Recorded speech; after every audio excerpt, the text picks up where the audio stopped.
भारतीय वैदिक ज्योतिष विज्ञान की इस ऑनलाइन निःशुल्क कक्षा में मैं डॉक्टर रविशंकर रवि आप सभी लोगों का हार्दिक स्वागत करता हूं। दोस्तों, मेरे बहुत सारे दर्शकों की लगातार डिमांड आ रही थी कि मैं कर्म कांड के ऊपर भी कोई वीडियो बनाऊं और मंत्र जाप वगैरह की सही विधि क्या है ये दर्शकों को दिखाऊं। तो अपने उसी दर्शकों के उसी डिमांड को पूरा करते हुए आज मैं जा रहा हूँ कर्मकांडी पंडित श्री दिलीप पाठक जी के पास, जो मेरे बहुत पुराने परिचित हैं, मित्र हैं और मंत्र जाप वगैरह और पूजा पाठ कर्मकांड विधि विधान के विशेषज्ञ हैं। मैं उनसे मिलूँगा, उनका एक इंटरव्यू लूँगा, प्रश्नोत्तरी करूँगा। आदमी के जीवन में जो दुख आते हैं, जैसे किसी का विवाह नहीं हो रहा, किसी की नौकरी नहीं लग रही, किसी के दुश्मन बढ़ते जा रहे हैं, तो इन सारी बाधाओं से पार पाने के लिए किस देवी या देवता का मंत्र जाप करना चाहिए या कौन से स्रोत का पाठ करना चाहिए, इसके बारे में हम प्रश्नोत्तरी अर्थात इंटरव्यू के माध्यम से चर्चा करेंगे श्री दिलीप पाठक जी से। और वीडियो के दूसरे भाग में वो आपको प्रैक्टिकल करके दिखाएंगे कि मंत्र जाप अथवा स्रोत पाठ वगैरह कैसे किया जाता है और किन सूक्ष्म चीज़ों का इसमें ध्यान रखना चाहिए ताकि आपका ये मंत्र जाप ये पाठ सफल हो सके। डिस्क्लेमर दे देना चाहता हूँ एक, इस इंटरव्यू प्रश्नोत्तरी में श्रीमान दिलीप पाठक जी के द्वारा जो विचार व्यक्त किए जाएंगे वो उनके अपने निजी विचार होंगे। मेरा या किसी अन्य का उनके विचारों से सहमत होना आवश्यक नहीं है। मेरा चैनल और मैं श्रीमान पाठक जी के द्वारा कहे गए शब्दों का या उनके किसी एक्शन के लिए उत्तरदायी नहीं होंगे। तो इन्हीं शब्दों के साथ चलिए शुरू करते हैं आज का इंटरव्यू और मिलवाता हूं आपको ज्योतिर्विद कर्मकांडी पंडित विशेषज्ञ श्री दिलीप पाठक। नमस्कार मित्रों, प्राचीन भारतीय वैदिक ज्योतिष विज्ञान की इस ऑनलाइन निःशुल्क कक्षा में मैं डॉक्टर रविशंकर रवि आप सभी लोगों का हार्दिक स्वागत करता हूं हमारी यूट्यूब चैनल कल आज और कल पर। दोस्तों, अपने पिछले कई सारे वीडियोज़ में मैंने आपको ग्रहों के मंत्र जाप के विषय में कई बार बताया है और मैंने आपसे वादा किया था कि मंत्र जाप करने की एक खास विधि होती है, इस पर भी मैं एक वीडियो कभी बनाऊँगा। तो आज वो शुभ दिन आ गया है जब मैं आपको मंत्र जाप करने की विधि पूरी तरह से वीडियो में दिखा करके समझाऊंगा। आज मैं आया हूँ नवग्रह शांति स्थल में। यह नवग्रह शांति स्थल मेरे गुरु श्री दिलीप पाठक जी का ज्योतिष केंद्र संस्थान है। ज्योतिष की शिक्षा मैंने इन्हीं से ग्रहण की थी और आज मैं इनके पास आया हूँ। श्री दिलीप पाठक जी ज्योतिषी तो हैं ही, साथ में कर्मकांडी पंडित भी हैं और अति विद्वान व्यक्ति हैं। तो सबसे पहले मैं इनसे चर्चा करूंगा कि मंत्र जाप किस प्रकार से करना चाहिए, मंत्र जाप करने की सही विधि, सही तरीका, सही तिथि, सही समय कौन सा है, साल के किन दिनों में मंत्र जाप करना अत्यंत शुभ फलदायक होता है, मंत्र सिद्ध कैसे किया जाता है, इस गूढ़ रहस्य को आज हम इनके द्वारा जानेंगे। तत्पश्चात हमारे गुरुदेव आपको मंत्र जाप करने की जो विधि है वो भी पूरी तरह सिखाएंगे। इस वीडियो को बहुत ध्यान से देखिएगा, इंटरेस्टिंग वीडियो होने वाला है। और यदि आप लोगों ने इस पूरी प्रक्रिया को अच्छे से समझ लिया तो किसी भी ग्रह के मंत्र को आप जाप करके सिद्ध कर सकेंगे और वह ग्रह आपके लिए आजीवन शुभ फलदायी हो जाएगा, चाहे उसकी स्थिति आपकी कुंडली में कैसी भी हो। तो चलिए शुरू करते हैं आज का इंटरव्यू। ये हमारे गुरु जी हैं और इनसे मैं पहला प्रश्न पूछना चाहूँगा कि 9 ग्रहों को सिद्ध करने के लिए, 9 ग्रहों को अपने पक्ष में करने के लिए मंत्र जाप की जो विधि बताई गई है वैदिक ज्योतिष में, ये कहाँ तक सही है?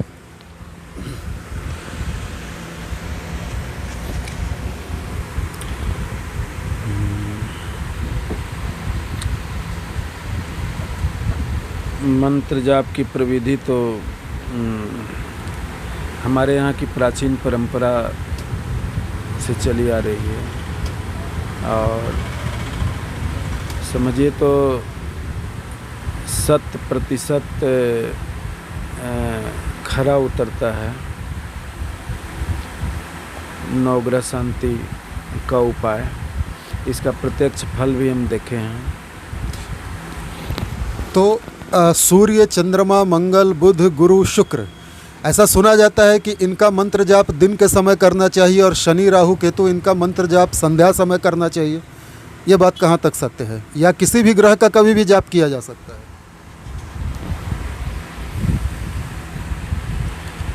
किसी भी ग्रह का कभी भी जाप नहीं किया जा सकता है।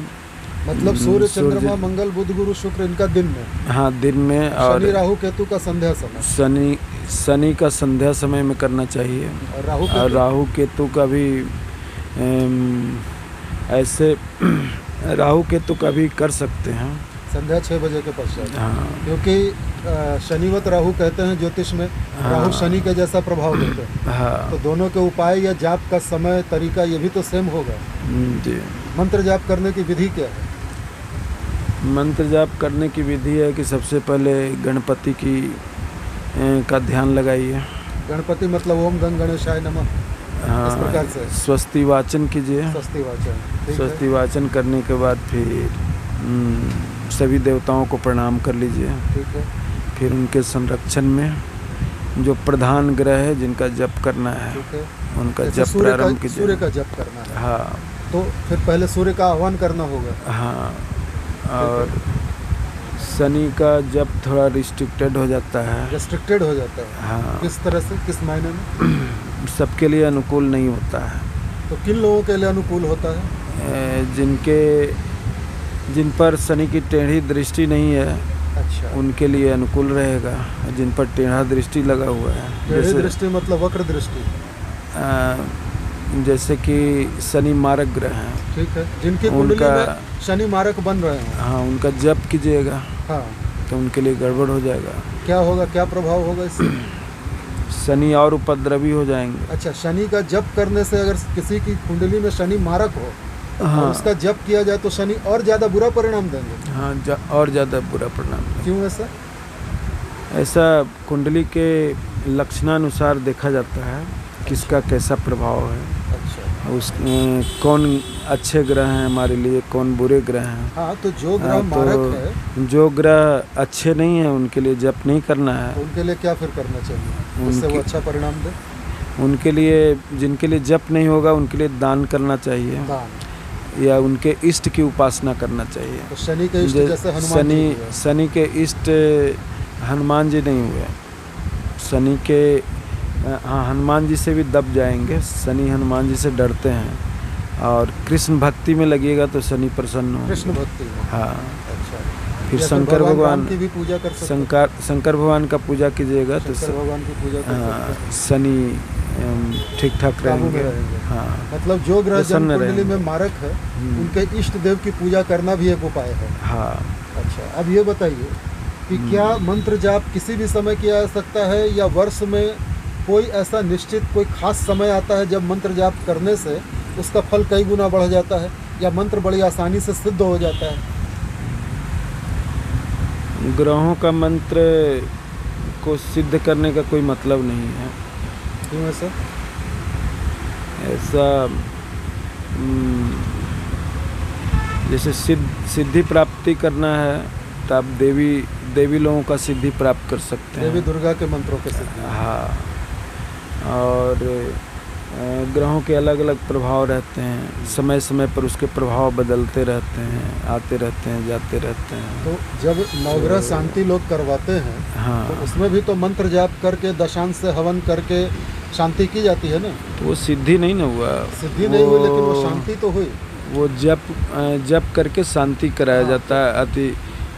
उसका बल वर्धन किया जाता है ताकि उनका बल बढ़े, और आदमी जो ग्रह जन्म कुंडली में कमजोर है उसके बल को बढ़ाने के लिए, हाँ, उसके शुभ प्रभावों को बढ़ाने के लिए। हाँ, शुभ प्रभावों के, वो हमारे अनुकूल हैं तब उनके शुभ प्रभाव को बढ़ाना है। अच्छा। यदि हमारे प्रतिकूल हैं तो उनके प्रभाव को बढ़ाना नहीं है, नहीं तो और प्रबल हो जाएंगे तो और गड़बड़ करेंगे। तो जो मारक है या प्रतिकूल है उसका मंत्र जाप ना करके, हाँ, उसका दान वगैरह करके, दान वगैरह करें, उसके लिए महामृत्युंजय वगैरह करें। अच्छा। तो उससे बढ़िया रहेगा। अच्छा। समझे ना?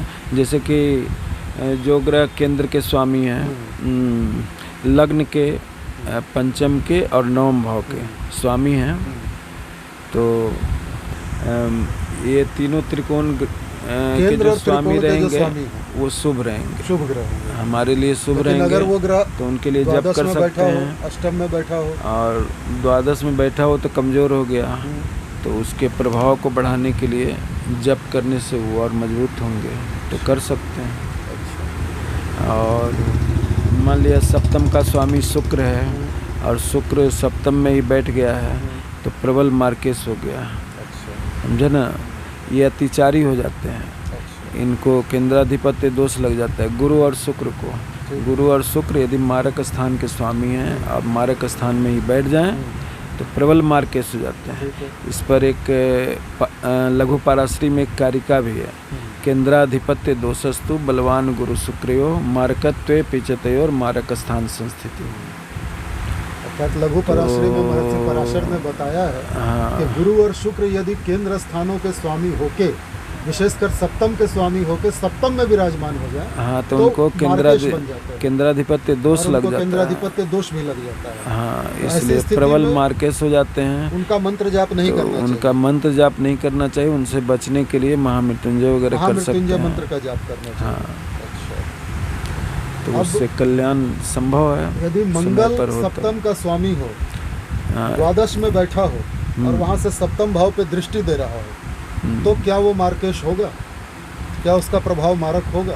मंगल सप्तम का स्वामी हो, द्वादश में बैठा है और वहां से सप्तम या अष्टम दृष्टि से सप्तम स्थान को देख रहा है, तो मंगल का क्या प्रभाव होगा? या द्वादश में बैठा हुआ मंगल कमजोर हो जाएगा? द्वादश में बैठा है तो ये बैठा है, राशि कौन? तुला लग्न, तुला लग्न, हाँ तो कन्या में बैठा हुआ है। कन्या में बैठा है और सप्तम हाँ, स्थान तो इसका का स्वामी मारक है, प्रभाव कम रहेगा। कम रहेगा। मंगल प्रबल मार्केश तब हो जाता है जब उच्च का होकर के मारक स्थान में बैठा हुआ रहेगा।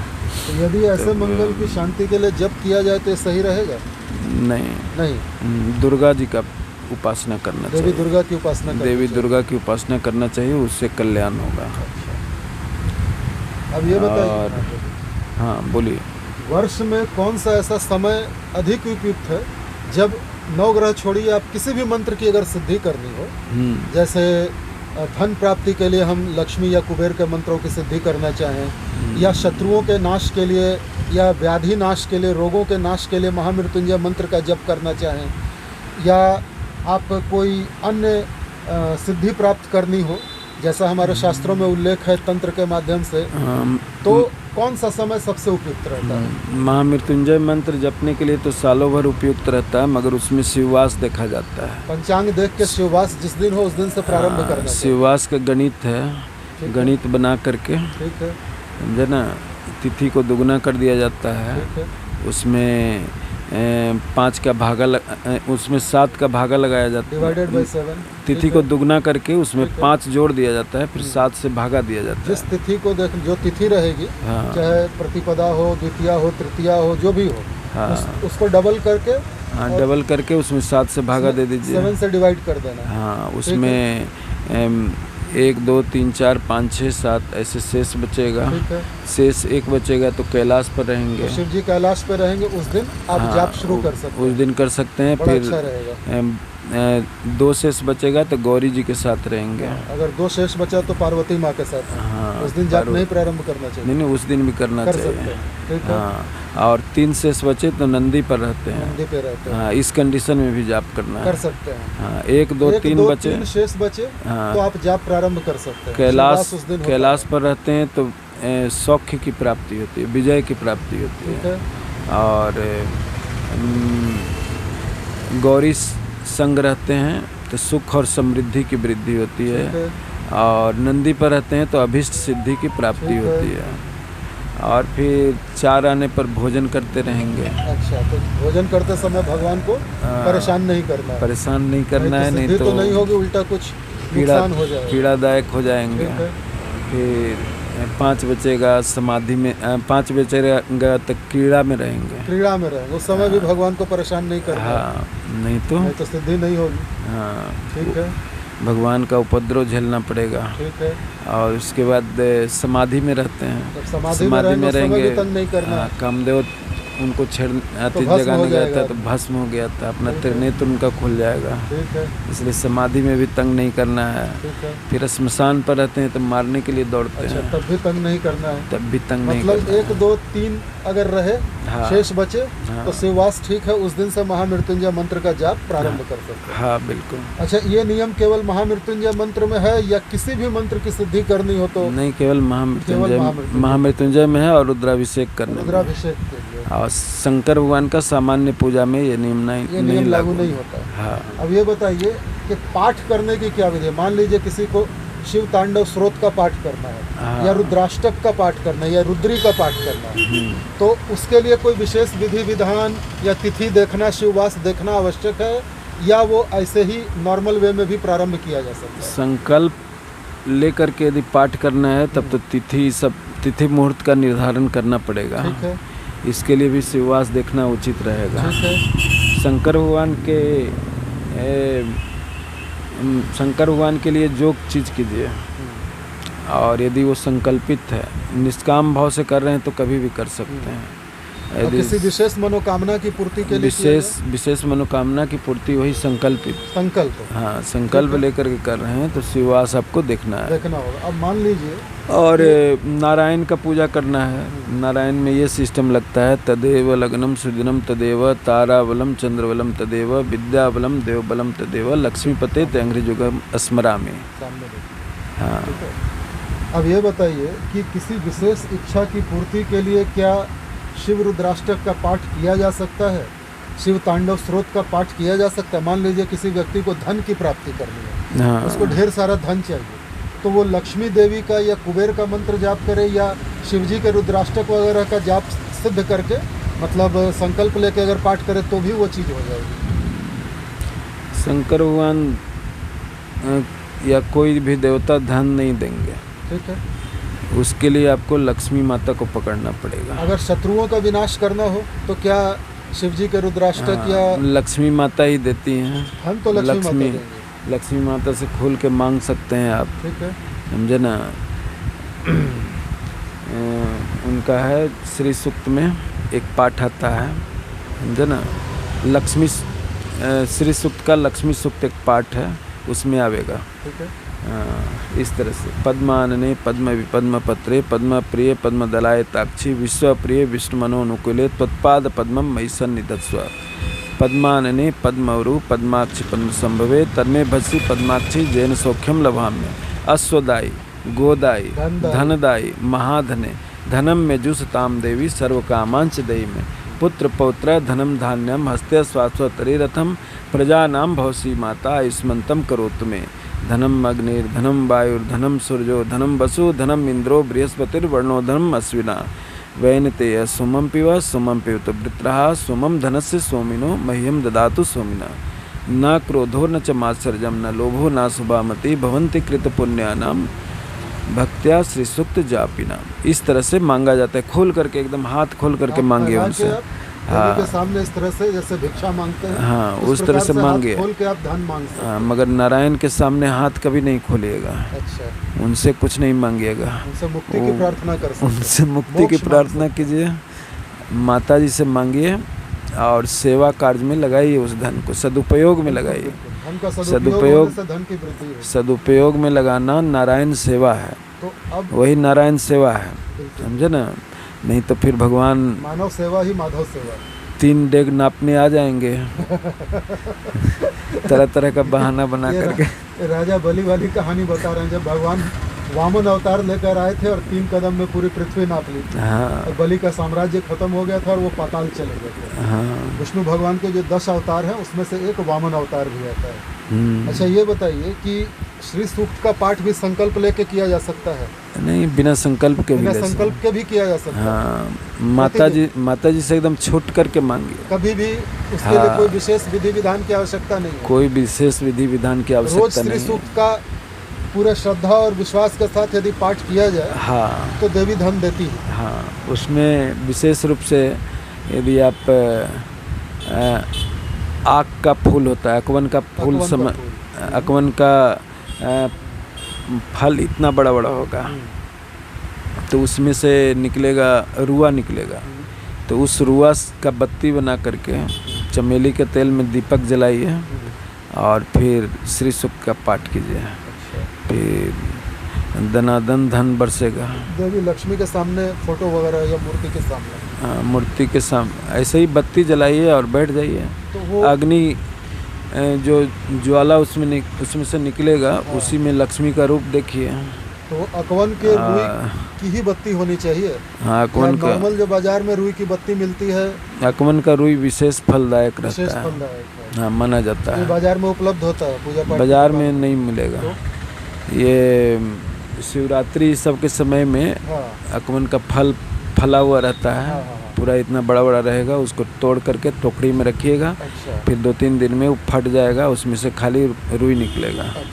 उस रुई से बत्ती बना के रख लेना है? हाँ, उस रुई का बत्ती बना करके सालों भर काम आएगा। अच्छा। और श्री सूक्त का पाठ निरंतर करते रहना है सालों भर? हाँ, निरंतर करते रहना चाहिए। अब एक बात बताइए, जब मौका मिले तब कीजिए, जब जरूरत है तब मांग लीजिए। दिवाली की रात जब नहीं जरूरत है नहीं मांगिए। अब दिवाली आ रही है। हाँ, दिवाली में विशेषकर लोग लक्ष्मी पूजन करते हैं, लक्ष्मी प्राप्ति के लिए, धन प्राप्ति के लिए। हाँ, क्या कोई ऐसा मंत्र, कोई ऐसा पाठ है जो दिवाली की रात्रि करने से धन की बड़ी अचानक से वृद्धि हो जाए? ऐसा शास्त्रों में वर्णित है कि दिवाली की रात्रि को महानिशा की रात्रि कहते हैं। और उस दिन कोई भी मंत्र जाप किया जाए तो वो कई गुना अधिक फलदायी हो जाता है या स्वयं सिद्ध हो जाता है।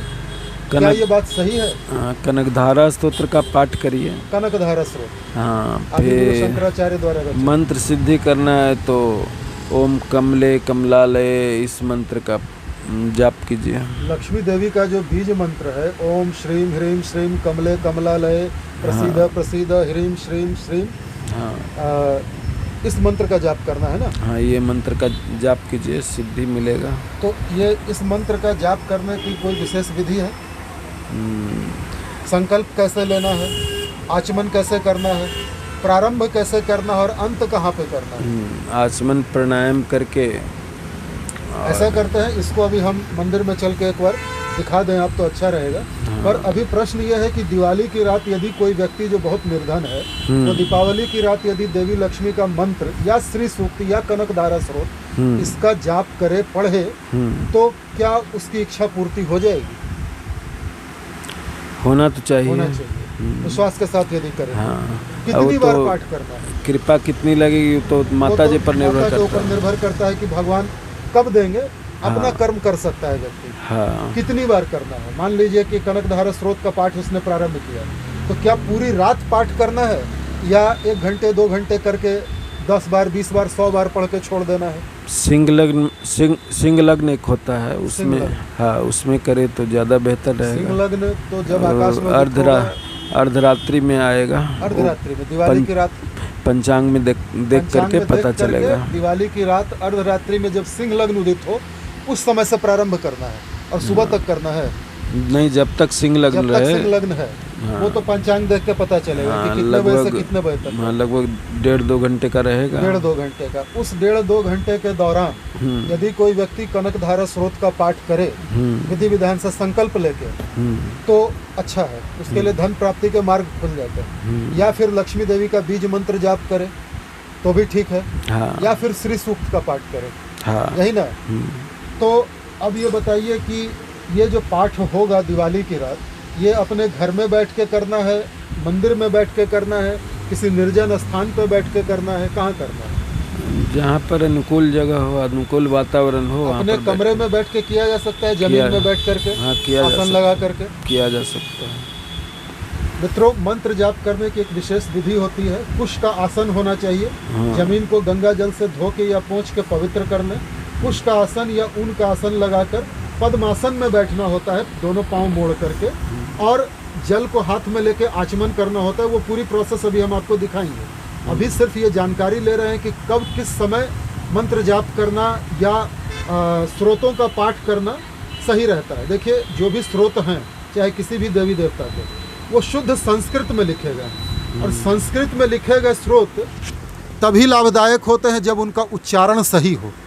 यदि आपसे उच्चारण में गलती हो गई, आपने उल्टा पुल्टा पढ़ा, तो स्रोत पाठ का कोई लाभ होंगे। अन्यथा आपको लगेगा कि आप जाप किए जा रहे हैं और रिजल्ट कुछ नहीं चाहिए ये सारे मंत्र और स्रोत जाप करने के लिए। अच्छा, अब हम जानना चाहेंगे आपसे गुरुजी कि जप करने के लिए माला विधि है।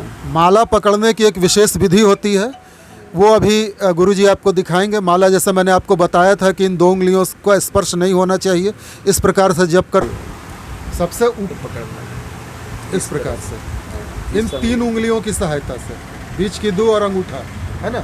ऐसे। अच्छा बीच में अच्छा मध्यमा और अनामिका के बीच में माला को रखिए। ओके। और अंगूठा से इसको ऐसे घुमाना है। तिरना है। ओके। ऐसे जप शुरू कीजिए, इस तरह से जप शुरू करना है। ओके। जप करते करते जब अंतिम छोर पर पहुंच जाइए, इस तरह से जप करते करते यहाँ पहुंच गए तो इसको टपना नहीं है। यदि टप जाइएगा तो जप बराबर हो जाएगा। फिर इसको ऐसे उलट देना है, ऐसे उलट करके फिर यहाँ से शुरू करना है। गुरुजी का कहना है कि मध्यमा और अनामिका उंगली के बीच माला को फंसा करके जब प्रारंभ करेंगे और अंगूठे की सहायता से दानों को आगे आगे बढ़ाएंगे। जब पूरा 108 माले की दाना का जब एक चक्कर पूरा हो जाएगा तो सुमेरु पुनः आएगा। उस सुमेरु को लांघना या क्रॉस नहीं करना है, वहीं से माला को घुमा देना है और फिर से 1 से गिनती शुरू करनी है। 108 दाने की माला में 100 की ही गिनती लेते हैं, 8 भगवान को समर्पित होता है। ये तर्जनी में स्पर्श करता है तब अशुद्ध हो जाता है। तर्जनी और अनामिका कनिष्ठा उंगली यदि स्पर्श करे तो माला अशुद्ध हो जाती है। ठीक है। अच्छा, अब ये बताइए कि दिवाली की माला को जो है ना छिपा करके करना चाहिए। माला को किसी वस्त्र या गोमुखी से, गोमुखी एक वस्त्र होता है जिसको हाथ पे रख के माला को ढांक लेते हैं। माला किसी दूसरे को दिखनी नहीं चाहिए। आप देख सकते हैं, दूसरे को नहीं दिखनी चाहिए। बहुत से लोग प्रदर्शन करते हैं कि हम जप कर रहे हैं, तो वो प्रदर्शन बेकार हो जाता है उनका। अच्छा, मंत्र जाप करते समय उच्चारण तो होगा, मुंह से आवाज़ तो निकलेगी? नहीं, आवाज़ नहीं निकलना चाहिए। मंत्र में यदि जीभ नहीं चलेगा तो उसको श्रेष्ठ जप माना जाता है। अर्थात मानसिक जप। जप मानसिक होना चाहिए। लेकिन बहुत सारे शास्त्रों में कहा गया है कि मंत्र उच्चारण से जो ध्वनि प्रतिध्वनित होती है, जो वाइब्रेशन गूंजता है, उससे माहौल सकारात्मक होता है, उसका एक अलग प्रभाव होता है। वो स्तोत्र वगैरह रहते हैं, उनको उच्चारित किया जाता है, और जो जप करने वाले मंत्र रहते हैं उनको तो मानसिक ही करना चाहिए।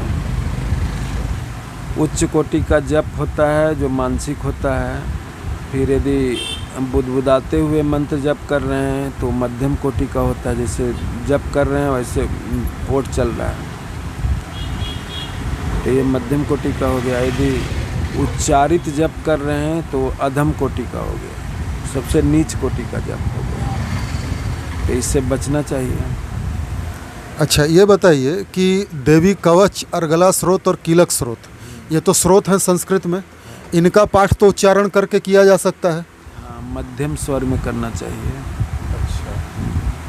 और कोई क्रूर देवता रहते हैं और क्रूर देवियाँ रहती हैं, उनका यदि स्तोत्र है तो उसको जोर जोर से उच्चारित करके करना चाहिए। देवी भगवती के स्रोत का किस प्रकार से पाठ करना चाहिए? मध्यम स्वर में करना चाहिए। मध्यम स्वर में। हाँ, स्तोत्र की जैसे तांडव स्तोत्र है, तो तांडव स्तोत्र, शिव तांडव स्तोत्र, ये पूरा उच्चारित करके कीजिए। यदि किसी व्यक्ति की आवाज़ ही ऊंची है, बोले बिना उसको शांति नहीं मिलती, वो बोल के ही एकाग्रता आती है, क्योंकि जप में, मंत्र जप हो या स्रोत का पाठ हो, जब तक आदमी मानसिक रूप से एकाग्र नहीं होगा तब तक खाली पढ़ने से तो कोई फ़ायदा नहीं है।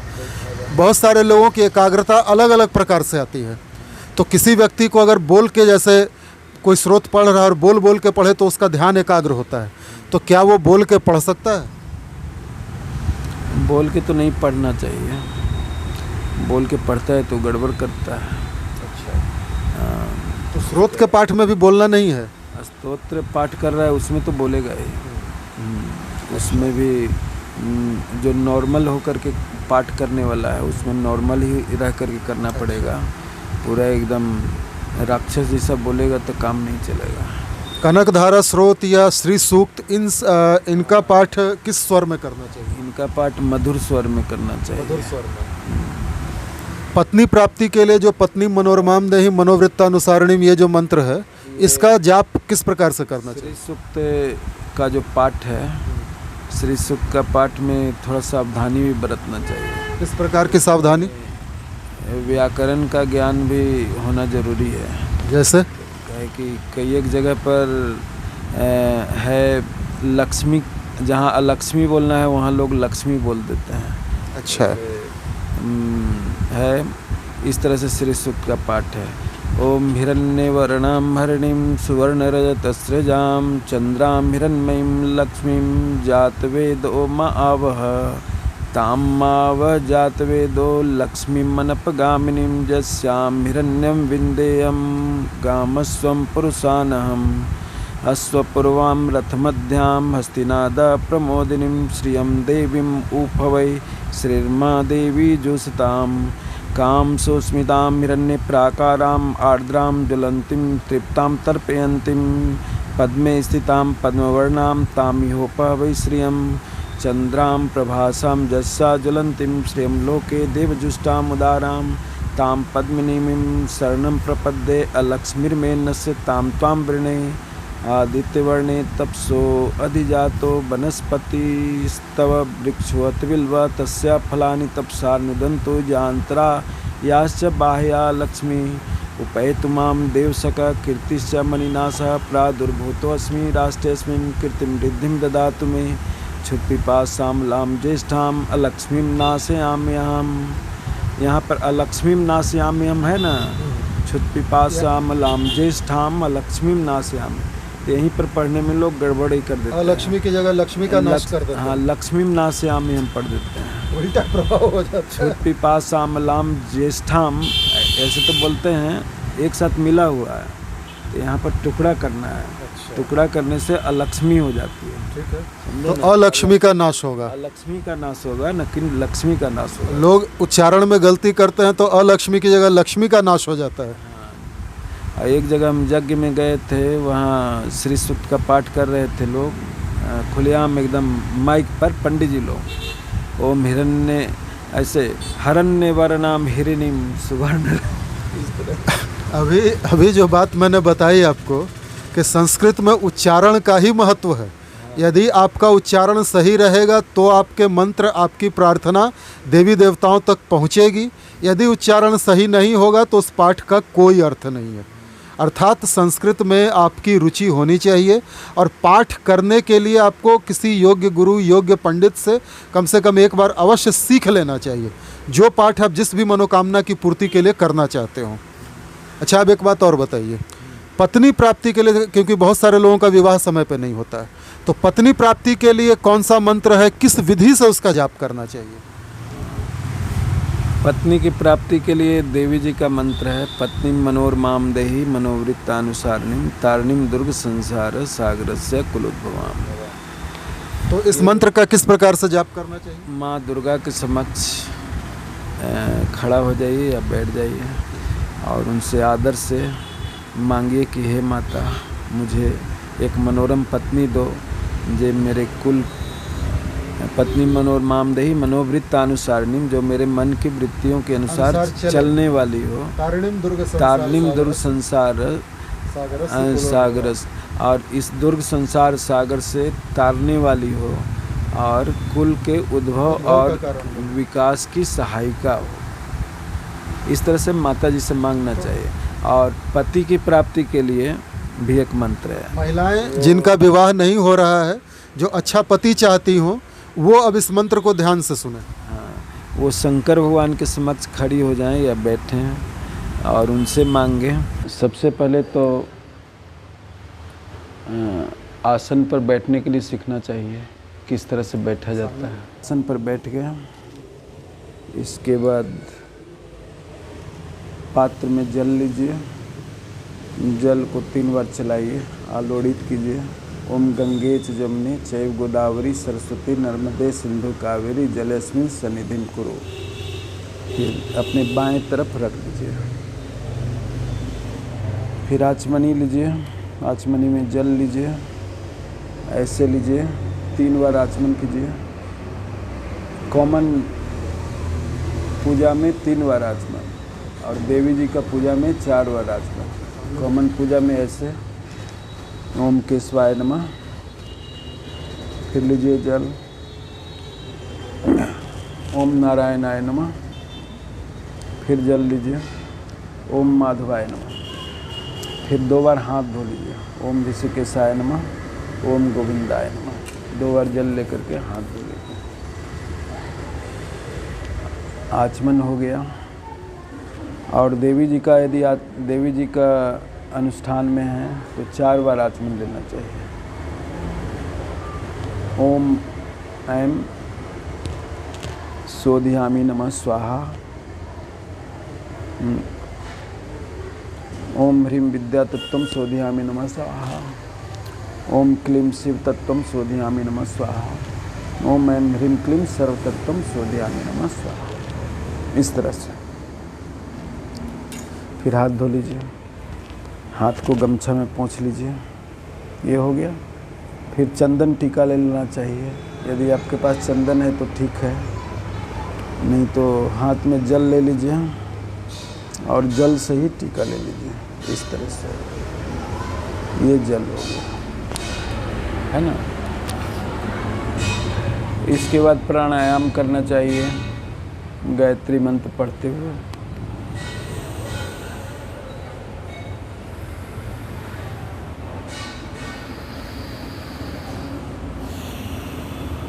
प्राणायाम हो गया। इसके बाद भगवान नाम स्मरण करना चाहिए। इसमें स्वस्ति वाचन भी कर सकते हैं या सभी देवी देवताओं का संक्षिप्त रूप से नाम भी ले सकते हैं। स्वस्ति वाचन आनुभद्रा से भी शुरू कर सकते हैं और स्वस्ति न इंद्रो वृद्धश्रवा से भी शुरू कर सकते हैं। स्वस्ति वाचन तो पूरा पढ़ना नहीं है ना। इसके बाद फिर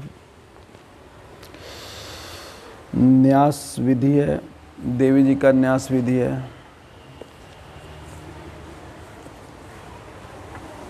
मान लिया देवी पाठ कर रहे हैं,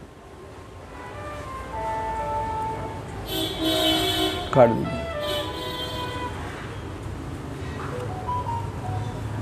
देवी पाठ कर रहे हैं तो उसके लिए न्यास विधि है। कवच अर्गला कीलक करने के बाद फिर नवार्ण विधि से न्यास किया जाता है। तो हाथ में जल लेकर के ऐसे कीजिए। ओम गणपतिर यजति ओम अस्य श्री नवार्ण मंत्रस्य ब्रह्म विष्णु रुद्रा ऋषय गायत्री श्री गणुष्टुभस् छंदांसी श्री महाकाली महालक्ष्मी महासरस्वती देवता ऐं बीजम ह्रीं शक्ति क्लीं कीलकम श्री महाकाली महालक्ष्मी महासरस्वती प्रीत्यर्थे जपे विनियोगा। फिर ऋष्यादि न्यास होता है। इसके बाद तो ब्रह्म विष्णु रुद्र ऋषिभ्यो नमः शिरसी, ऐसे सिर पर हाथ रखिए। बायां हाथ हृदय पर और दाहिना हाथ सिर पर। इसके बाद गायत्री श्री गणुष्टुप छंदोभ्यो नमः मुखे, ऐसे मुख पर हाथ रखिए। ओम महाकाली महालक्ष्मी महासरस्वती देवताभ्यो नमः हृदय, ऐसे हृदय पर हाथ रखिए। ऐं बीजाय नमः गुह्ये, ऐसे। ओम ह्रीं शक्ते नमः पादयोः, पैर, ये स्पर्श करना है। ओम किलकाय नमः नाभौ, ऐसे नाभि स्पर्श कीजिए अंगूठा से और तीनों उंगली ऐसे कीजिए और ऐसे कीजिए नाभौ। ओम ऐंग ह्रीं क्लीं चामुंडाई विच्चे, फिर ऐसे पूरे शरीर को स्पर्श करके फिर हाथ को शुद्धि कर लीजिए, ऐसे धो लीजिए। ये हो गया। फिर करन्यास की बारी आती है। करन्यास के लिए ऐसे कीजिए। ओम ऐं अंगुष्ठाभ्याम नमः, तर्जनी के नीचे अंगूठा का नाखून जो है स्पर्श कीजिए। और फिर ओम ह्रीं तर्जनीभ्याम नमः, दोनों हाथों की अंगूठों से दोनों तर्जनी अंगुलियों का स्पर्श कीजिए। फिर ओम क्लीं मध्यमाभ्याम नमः, अंगूठों से मध्यमा अंगुलियों का स्पर्श कीजिए। ओम चामुंडाई अनामिकाभ्याम नमः, अनामिका अंगुलियों का स्पर्श कीजिए।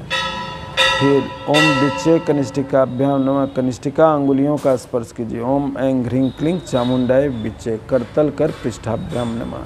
पहले हाथ जोड़िए, फिर ऐसे हाथ को उलट दीजिए।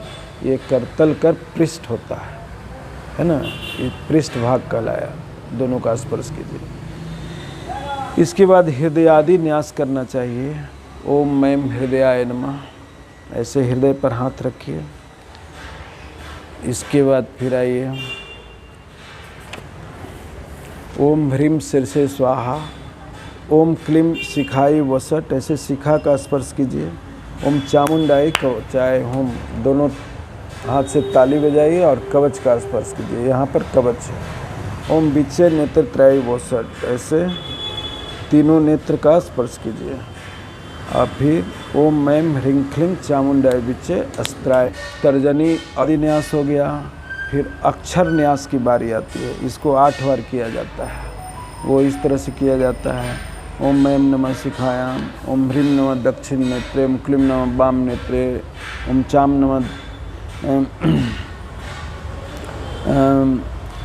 नमः दक्षिण करने, ओम नमः वाम करने, ओम डाम नमः दक्षिणा साप्ते, ओम जम नमः वामना साप्ते, बिम नमः खे, ओम चम नमः गुह्ये। ओम ऐं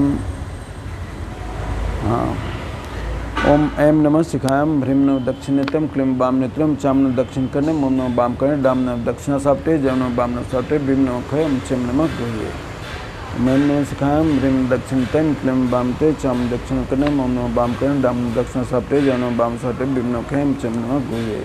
ओम नमः शिखायाम, ह्रीं नमः दक्षिण तम, क्लीं वाम ने, चाम दक्षिण, ओम नमः वाम करने, डाम जम नमः वाम बिम नमः खे, ओम चम नमः गुह्ये। इस तरह से 8 बार करना है। फिर हाथ को धो लेना है। फिर दिगन्यास की बारी आती है। तो सबसे पहले पूर्व में ओम ऐं प्राच्ये नमः, ओम अग्ने नमः, ओम ह्रीं दक्षिणाय नमः, ओम ह्रीं नैऋत्ये नमः, ओम क्लीं प्रतीचे नमः, ओम क्लीं वायव्ये नमः, चामुंडाय उदीच्ये नमः, चामुंडाय ईशान्ये नमः, ओम ऐं ह्रीं क्लीं चामुंडाय बिच्चे ऊर्ध्वाय नमः, ओम ऐं क्लीं चामुंडाय बिच्चे भूमये नमः। इस तरह से दिंग न्यास हुआ, मतलब दिशाओं का न्यास हो गया। फिर ध्यान लगाना है। खड्गम चक्र गदेषु चाप परिघांशूलम भुसुंडीम शिरः शंखम संदयतिम करैस्तिनयनाम सर्वांग भूषावृताम नीलास्मृति मास्य पाददस्काम सेवे महाकालिकाम यामस्तौतस्य पिते हरो कमलजो हंतुम मधुम कैटवम अक्षसरक परशुम गदेषु कुलसम पद्मम धनुष्कुंडिकाम दंडम शक्तिमसिम च चर्म जलजम घंटाम सुराभाजनम सुलम पासुदर्शने च दतिम हस्ते प्रसन्नानाम सेवे सरी मर्दिनी मिये महालक्ष्मी स्वरजस्थिताम घंटाशूलहलानि शंखमुसले चक्रम धनुषायकम हस्ताब्जरतिम घनान्तबलिसत् सीतांशुतुल्य प्रभाम गौरी देह समुद्वाम त्रिजगताम आधार भूताम महापूर्वाम मत्र सरस्वती मनभुजे संभाधि दैत्यार्दिनी। फिर आत्मा से सब कुछ समर्पित कर दीजिए। ओम लम पृथिव्यात्मकम गंधम समर्पयामि, भम आकाशात्मकम पुष्पम समर्पयामि, ओम जम्बायवात्मकम धूपम आघ्रापयामि, ओम रौवहन्यात्मकम दीपम दर्शयामि, ओम वों अमृतात्मकम नैवेद्यम निवेदयामि, ओम सौ सर्वात्मकं सर्वोपचारं समर्पयामि प्रणमामि। आत्मा से सब कुछ समर्पित करने के लिए एक मुद्रा है। इस तरह से तर्जनी को मध्यमा में, मध्यमा को तर्जनी में ले जाइए इस तरह से, और ऐसे कैंची बनाइए, ऐसे हाथ को कीजिए तो ऑटोमेटिक अनामिका उंगली कनिष्ठा के पास चला जाएगा और कनिष्ठा उंगली अनामिका के पास चला आएगा, दोनों हाथ का।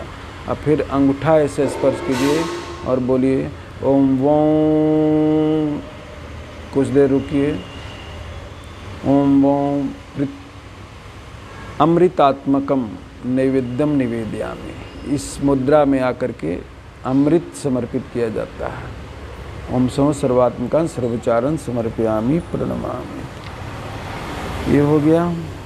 फिर मंत्र जप की बारी आती है। नवार्ण मंत्र है ओम ऐं ह्रीं क्लीं चामुंडाई विच्चे, उसका जप करना है। तो उसके पहले माला को पवित्र कर लेना है। जल से इसको थोड़ा सा पवित्रीकरण कर लीजिए।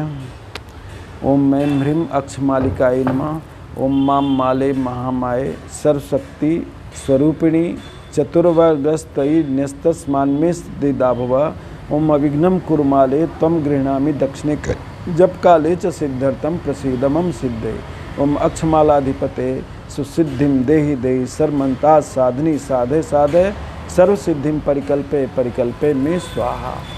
तो देखिए माला को ऐसे उठाइए, ऊपर में सुमेरु है और ये सब मेरु है ना। तो सुमेरु जप करते हुए सुमेरु को लांघना नहीं चाहिए। जब ज़्यादा जप करना है, एक माला करना है तो कोई बात नहीं है, और माला को ऐसे पकड़ना चाहिए। ये अनामिका उंगली है, ये मध्यमा उंगली है, इसके बीच में माला रख लीजिए और इस तरह से। मित्रों, यह थी मंत्र जाप और पाठ वगैरह से संबंधित संपूर्ण प्रैक्टिकल जानकारी। आशा करता हूँ यह वीडियो आपको पसंद आया होगा। बीच बीच में मैं प्रयास करूँगा, यदि हमारे दर्शकों की और भी कोई स्पेशल डिमांड आई तो मैं प्रयास करूँगा ऐसे स्पेशल एपिसोड्स बना करके हमारे दर्शकों के लिए, विशेषकर जो हमारे चैनल के मेंबर्स हैं, उनके लिए मैं ऐसे खास वीडियोस अपलोड करता रहूँ।